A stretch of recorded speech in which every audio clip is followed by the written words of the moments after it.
할렐루야. 제가 다녔던 감리교 신학대학 교과를 보면 이런 내용으로 되어 있습니다.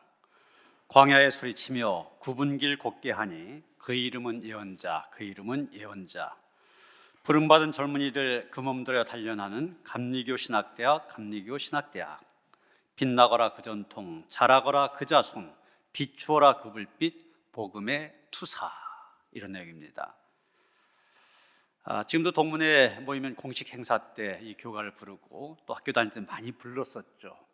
그런데 부를 때마다 굉장히 비장한 마음이 듭니다.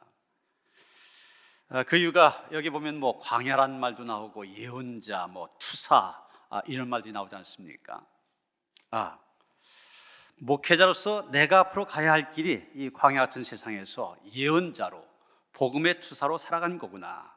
이런 생각 속에서 부르다 보니까 비장한 마음이 들었던 것 같습니다. 그런데 여러분, 목회자가 살아가는 삶의 길만이 광야길은 아닙니다. 성도들이, 여러분들이 살아가는 세상 똑같은 광야 같은 세상이고 광야와 같은 길을 걸어가게 됩니다. 그런데 여러분, 광야가 어떤 곳입니까?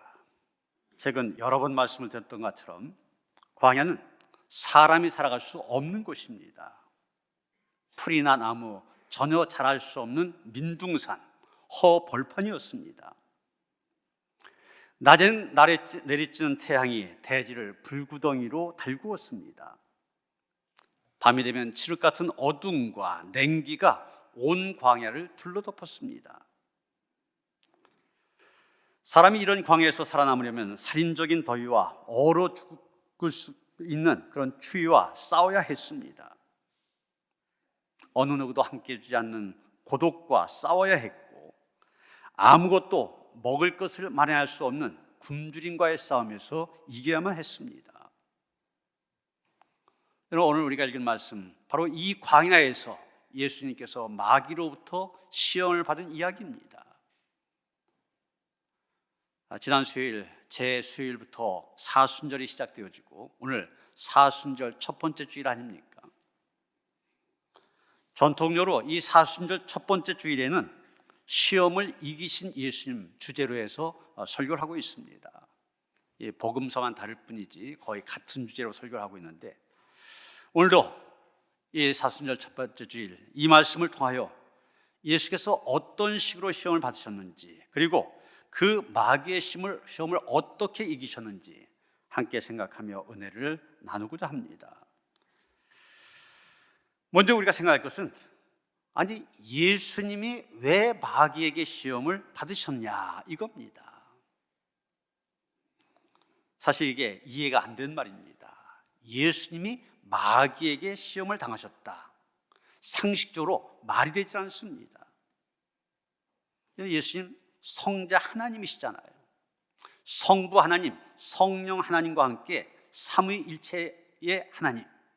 그러면서 아무것도 없는 무에서부터 유를 창조하신 분입니다.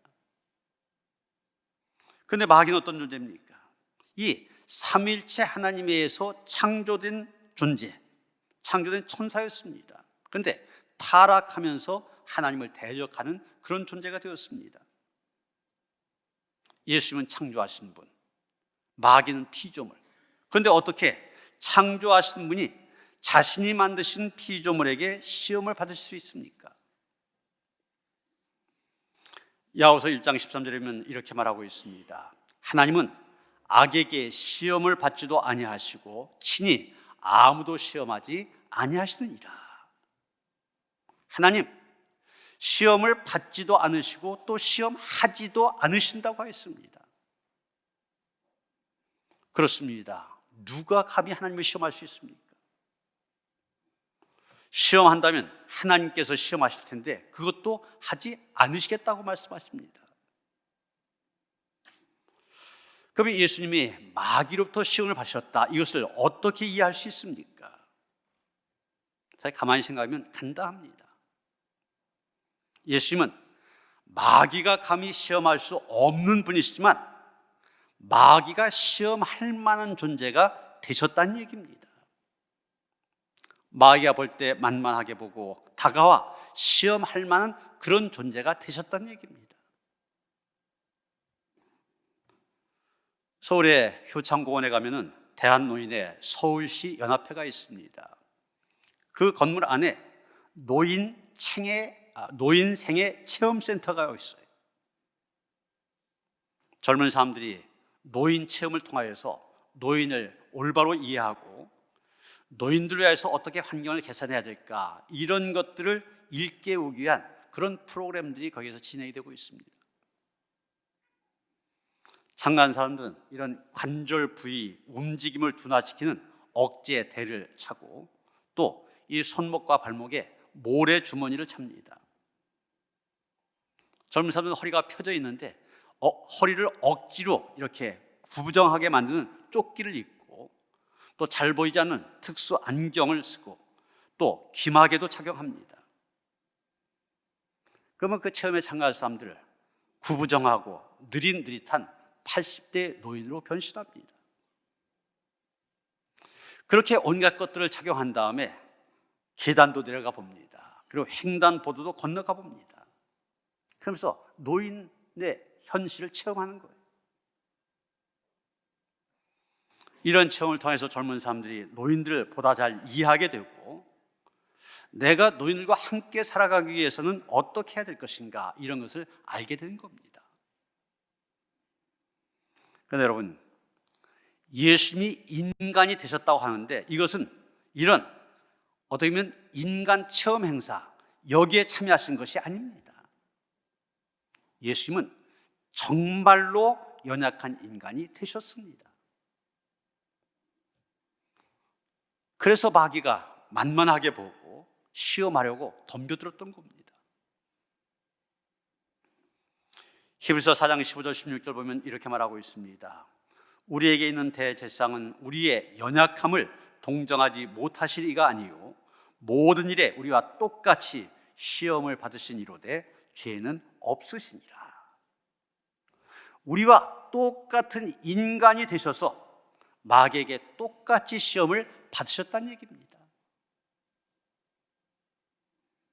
그렇습니다. 예수님이 마귀로부터 시험 받으셨다. 사실 그 자체가 우리에게는 놀라운 은혜가 아닐 수 없습니다.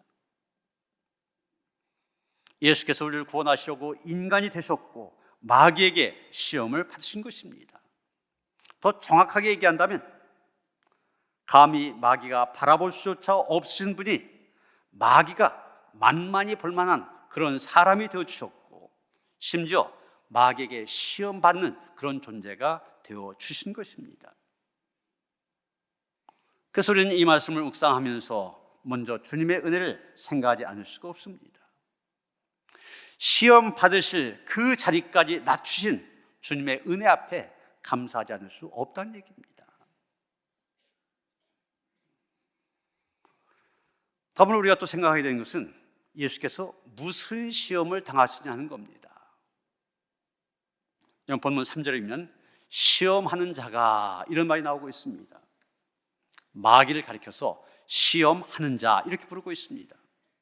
다시 말해서 마귀의 별명이 시험을 하는 자라는 얘기고, 이 말은 마귀가 주로 하는 일이 바로 이 시험이라는 얘기입니다. 실제로 성경에 보면 이 마귀, 에덴 동산에서 하와를 시험한 이래 인간을 시험하는 일들을 주로 해왔습니다. 일부 실패한 일도 있었지만 상당한 성과도 있었습니다. 이런 구약에서 성군이라고 불려지는, 하나님께서 내 마음에 맞는 사람이라고 했던 다윗, 이 다윗도 한때는 시험에 들어 밧세바를 범한 그런 죄를 저질렀지 않습니까? 예수님의 수제자라고 불리는 베드로 역시 시험에 들다 보니 주님을 부인하는 그런 실수를 저지를 정도였습니다. 뿐만 아니라 수많은 하나님의 일꾼들이 시험에 들어 믿음이 흔들리고 심지어 넘어지기까지 하였습니다. 이렇게 마귀는 오랜 세월 시험을 하면서 그 시험하는 기술을 갈고 닦아왔습니다. 이제 그 마귀가 예수님을 상대로 시험하게 된 겁니다. 예수님을 상대로 시험한다고 할 때 이 마귀에게 어떤 생각이 들었겠습니까? 막상 시험한다고 덤벼들긴 했지만 만만한 상대가 아니라고 하는 것 직감했을 것입니다. 그래서 자기가 갈고 닦아온 최고의 시험 기술, 흔히 말하는 필살기를 들고 나왔습니다. 그것이 오늘 성경에 나오는 세 가지의 시험입니다. 첫째 시험은 돌로 하여금 떡이 되게 하라는 시험이었습니다. 여러분, 마귀가 첫 번째로 이 시험을 꺼내던 이유가 무엇입니까? 지금 예수님 40일 동안을 금식하신 그런 상태라고 하는 것을 이용했던 겁니다. 40일 동안 금식했다. 이제 무엇인가 먹지 않으면 더 이상 살아날 수 없는 상황입니다. 당연히 예수님 모든 생각, 먹는 문제에 집중이 되어질 수밖에 없습니다. 여러분, 금방 먹지 않으면 죽을 그런 상황인데 돈을 신경 쓰겠습니까? 권력을 신경 쓰겠습니까? 명예를 신경 쓰겠습니까? 이건 다 나중 일입니다. 금강산도 식후경, 바로 그런 상황입니다. 마귀가 이것을 모를 리가 없습니다. 그래서 마귀가 시도한 시험이 바로 돌로 하여금 떡이 되어 먹게 하라는 것입니다. 여러분, 마귀가 제일 먼저 시도한 시험, 지금 당장 우리의 생각이 집중되어 있는 바로 그 문제를 통해서 옵니다. 마귀는 지금 우리가 무엇에 마음을 빼앗기고 있는지 잘 알고 있습니다. 바로 그것을 믿기로 해서 우리를 시험하는 것입니다. 여러분, 살아다 보면 저거 없이는 죽을 것 같은 거 있지 않습니까? 너무 좋아하고 사랑해서 미칠 것 같은 거 있지 않습니까? 바로 그런 것을 통해서 시험합니다. 그래서 우리는 조심해야 되는 겁니다. 내가 마음을 빼앗기고 있는 것, 내가 너무도 좋아해서 그것 없이는 살 수 없을 것 같은 것들, 바로 이런 것들을 조심해야 됩니다. 그게 바로 우리의 약점이고 그 약점 마귀가 너무나 잘 알기 때문입니다. 그것을 믿기로 해서 우리는 시험하게 되는 겁니다. 두 번째 시험은 성전 꼭대기에서 뛰어내리라고 하는 것입니다. 여러분, 왜 마귀가 예수님을 성전 꼭대기로 데려가서 거기서 뛰어내리라는 그런 시험을 했을까요? 그래서 우리가 알려면 성전 꼭대기가 어떤 곳인지를 알아야만 됩니다. 성전 남쪽 꼭대기 아래에는 깊은 골짜기가 있었습니다. 그래서 성전 꼭대기에서 거기를 바라보면 까마득하게 보여집니다. 당연히 거기서 뛰어내린다면 누구도 살아남을 수 없습니다. 그런데 마귀는 거기서 뛰어내리라는 시험을 하면서 시편 91편 11절 12절 말씀을 인용하고 있습니다. 그가 너를 위하여 그의 사자들을 명하시리니 그들이 손으로 너를 받들어 발이 돌에 부딪히지 않게 하리로다. 무슨 얘기입니까? 너 하나님의 아들 아니냐? 뛰어내리면 하나님께서 받아주실 것이고 털끝 하나 다치지 않게 하실 거야, 그런 얘기입니다. 다시 말하면 기적을 나타내 보이라는 얘기입니다. 그 성전 꼭대기에서 떨어졌는데도 털끝 하나 다치지 않는 그런 기적을 행하라는 얘기입니다. 여러분, 그 말대로 됐으면 어떻게 됐을까요? 한순간에 예수님, 소위 말한 스타가 되었을 것입니다. 당장 많은 사람들에게 메시아로 인정을 받게 되고 수많은 사람들이 그 뒤를 따르는 그런 일이 생겼을 것입니다. 사실 마귀는 예수께서 메시아로 오셨다는 사실을 누구보다도 잘 알고 있었습니다. 그리고 예수님이 메시아로서 여러 가지 공생의 사역 하실 것도 잘 알고 있었습니다. 그렇기 때문에 지금 시험하는 겁니다. 굳이 그렇게 여러 가지로 애쓰지 말고 이 성전 꼭대기에서 한번 떨어지기만 하면은, 뛰어내리기만 하면은 당신이 메시아의 심이 증명될 것이고 그러면 사람들이 당신을 인정하게 될 거 아니냐, 이런 시험입니다. 여러분, 우리가 여기서 알게 된 게 뭡니까? 마귀가 시험할 때 또 주목한 것이 한 가지 있습니다. 그게 뭐냐? 바로 우리 인생의 목표입니다. 우리가 인생을 살아가며 간절히 바라며 이루고자 하는 목표가 있지 않습니까? 그 목표를 시험의 대상으로 삼는 것입니다. 마귀는 많은 대입 수험생들과 학부모들, 그들이 얼마나 원하는 대학에 들어가고 싶어 하는지 너무나 잘 알고 있습니다. 그리고 그 목표를 이루기 위해서 얼마나 애쓰고 있는지 잘 알고 있습니다. 그래서 그걸 갖고 시험합니다. 지금 공부가 얼마나 중요하냐. 근데 주일에 교회 가고 때마다 수련회 참석하고 그러면 너 다른 아이들과 경쟁해서 이길 수 있어?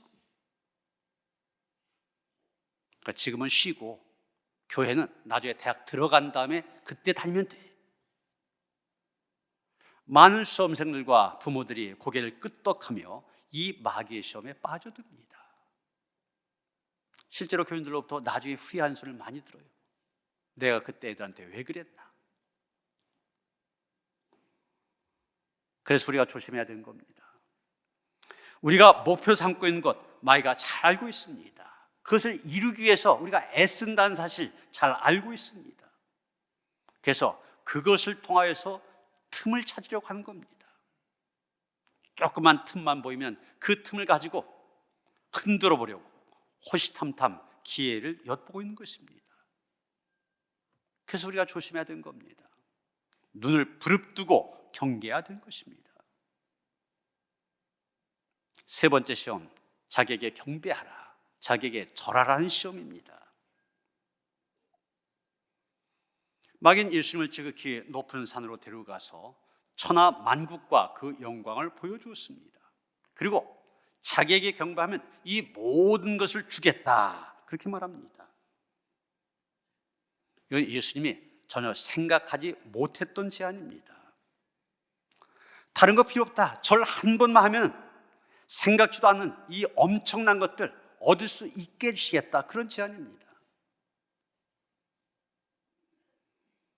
여러분, 마귀는 또 다른 시험을 준비하고 있습니다. 우리가 솔깃해야 할 만한 그런 제안을 던지는 것입니다. 마귀는 우리의 속을 훤히 들여다보고 있습니다. 우리가 어떤 제안을 하면 우리 마음이 흔들릴 것인지 잘 알고 있습니다. 그래서 때로는 아주 달콤한 그런 제안을 하게 된 것입니다. 그런데 믿음이 좋다고 하는 사람들 가운데도 이러한 제안을 받은 다음에 이것이 하나님께서 주신 기회다, 이렇게 오해하는 사람들이 있습니다. 그런데 여러분, 우리가 잊어서는 안 되는 것은 하나님의 제안은 대체로 씁쓸하다고 하는 것입니다. 몸에 좋은 약이 쓰지 않습니까? 마찬가지로 하나님께서는 쓴 제안을 많이 하세요. 우리 하여금 포기하라, 내려놓으라, 이런 제안을 많이 하십니다. 그렇기 때문에 달콤한 제안이 오면 더 조심해야 됩니다. 이제 우리가 마지막으로 생각하게 되는 것은 예수님이 어떻게 이런 시험들을 다 물리치셨냐는 겁니다. 그것도 간단히 물리치셨잖아요. 어떻게 가능했는가? 자세히 살펴보면 예수님이 하나님의 아들로서 특별한 능력을 보여주신 거 아닙니다. 예를 들어서 천군 천사들 보내서 물리치지 않으셨습니다. 무리를 걸으셨던 것 같은 초월적인 능력을 사용해서 물리치지도 않으셨습니다. 하나님의 사람이라면 누구나 사용할 수 있는 아주 평범한 방법을 사용하셨습니다. 여러분, 예수님이 왜 그러셨을까요? 분명한 의도가 있습니다. 그 의도가 무엇이냐? 우리에게 본을 보이시기 위해서입니다. 예수님이 마귀의 시험에 대적하셨던 것처럼 우리 역시 마귀의 시험을 만날 수가 있습니다. 우리가 그 마귀의 시험을 만났을 때 우리가 어떻게 싸워야 될지, 어떻게 대적해야 될지 예수님께서 그 본을 보여주신 것입니다. 그러면 예수님께서 본을 보여주신, 마귀를 물리쳐주신 그 방법 무엇입니까? 두 가지를 생각하게 됩니다. 첫째는 성령과 함께라는 겁니다. 성령과 함께. 이런 1절 말씀 보십니다. 그때 예수께서 성령에게 이끌려 마귀에게 시험을 받으러 광야로 가사. 이런 예수께서 시험을 받으러 광야로 가셨는데 중요한 것은 성령에게 이끌려 가셨다는 것입니다. 여러분, 본문 바로 앞에 마태복음 3장에 보면 예수님께서 세례 요한에게 세례 받으신 사건이 나오고 있습니다. 예수님 수세주일에 우리가 보았던 그런 말씀인데, 예수님 세례 받으신 다음에 놀라운 일이 나왔지 않습니까? 바로 성령이 비둘기같이 내려서 예수님 위에 임하신 겁니다. 바로 이때부터 예수님 성령과 함께 하시게 되셨습니다. 그리고 오늘 본문, 예수님이 성령과 함께 하시면서 겪으신 첫 번째 일을 기록하고 있는데, 그것이 바로 마귀에게 시험을 받으신 겁니다. 우리는 여기에서 이 마귀의 시험이 성령 받기 이전이 아니라 성령 받은 직후에 일어났다는 이 사실에 주목해야만 됩니다. 예수님이 연약한 인간으로 오셨기 때문에 하나님께서 이 시험을 받기에 앞서서 성령을 보내셔서 함께 하시게 하신 것입니다. 그래서 예수님 마귀의 시험 가볍게 이길 수 있었던 것입니다. 또 오늘 본문 가운데 한 가지 간과해서는 안 될 것이 있습니다. 그것은 성령께서 예수님을 이끌고 시험의 자리로 가셨다는 것입니다. 무슨 얘기입니까? 겉으로 볼 때는 마귀가 시험한 것처럼 보입니다. 그런데 성령께서 이 시험을 주도하고 계시다고 하는 걸 얘기하고 있습니다. 그래서 예수님 마귀가 시험할 때 성령의 감동 속에서 지금 마귀가 시험하고 있구나 알 수가 있었습니다. 그리고 이 시험의 핵심이 무엇인지 또 어떻게 대처해야 될지 알 수 있었던 것입니다. 여러분, 우리도 믿음으로 살려고 할 때 마귀의 시험 당연히 있게 마련입니다. 그런데 그 마귀의 시험 앞에서 우리가 쩔쩔매는 이유가 무엇입니까? 나 혼자서 그 마귀의 시험에 맞서기 때문입니다. 그러다 보니 마귀가 시험하는데 그게 마귀의 시험인지도 모릅니다. 당연히 어떻게 대처해야 될지도 모릅니다. 그러다 보니까 시험에 들게 되는 거예요. 나 혼자 하다가. 성령론의 대가인 토레이 목사님, 자기는 매일 이렇게 기도한다고 고백한 일이 있습니다.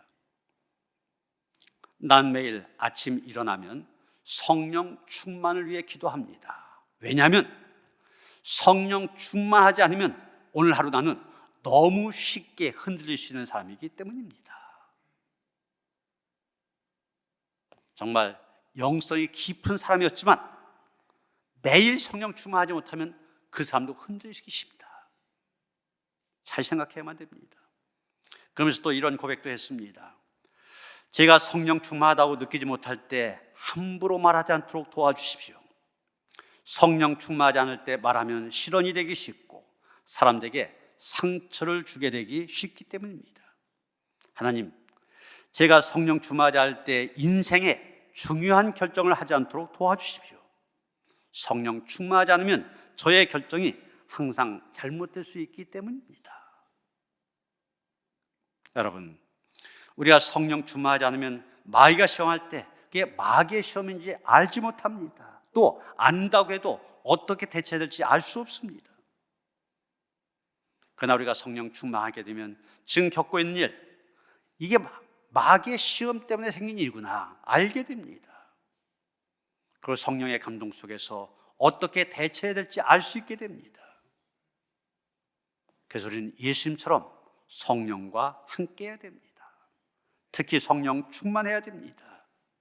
그래야 우리는 마귀의 시험을 이길 수가 있습니다. 두 번째, 예수님이 마귀의 시험을 이기신 것은 말씀으로입니다. 말씀으로. 오늘 예수님 세 가지의 시험을 받았는데 그 세 가지의 시험 모두 똑같은 방법으로 물리치신 것을 알게 됩니다. 그게 뭡니까? 말씀으로입니다.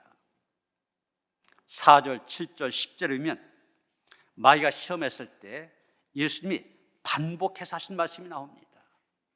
그게 뭡니까? 기록되었을 때 바로 성경 말씀을 선포하셨다는 겁니다. 사실 우리가 여기서 놀라지 않을 수 없는 것이 마귀의 시험이 가해지자마자 예수님의 입에서는 반사적으로 말씀이 튀어나왔습니다. 어떻게 그럴 수 있었습니까?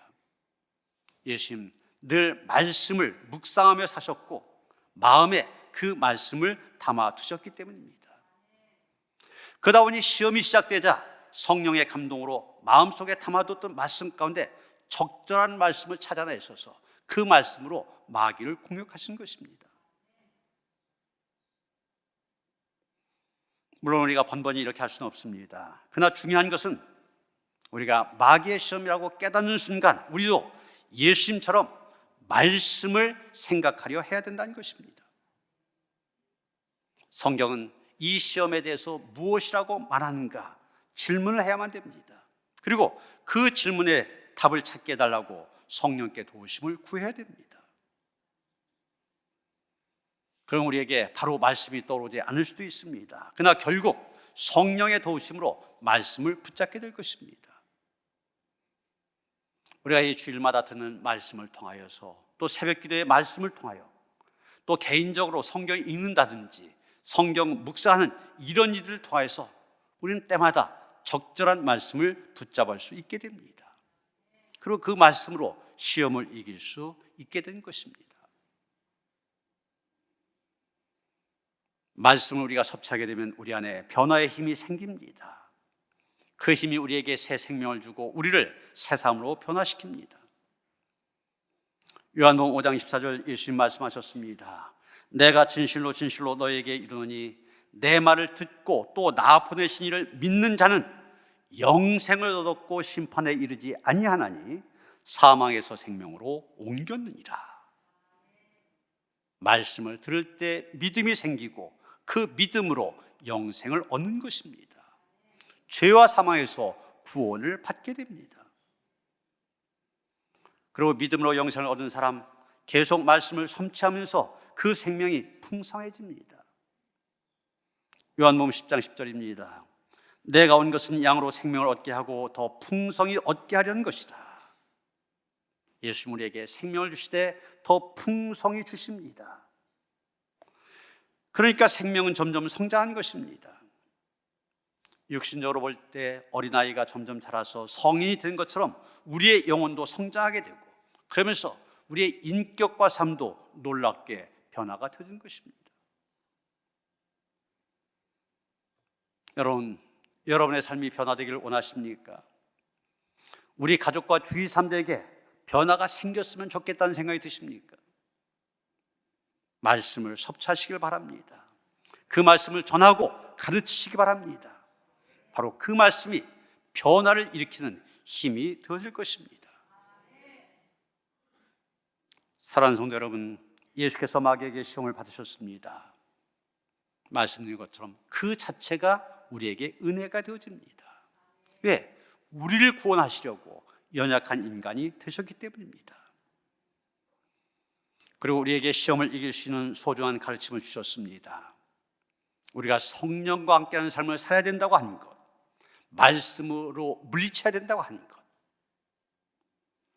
우리도 광야 같은 세상을 살아가며 예수님이 경험하셨던 그런 시험, 마귀의 시험 만나게 될 터인데 그때 예수님처럼 성령과 함께 말씀으로 모든 시험을 이기고 승리하는 성도 되시기를 주님의 이름으로 축원합니다.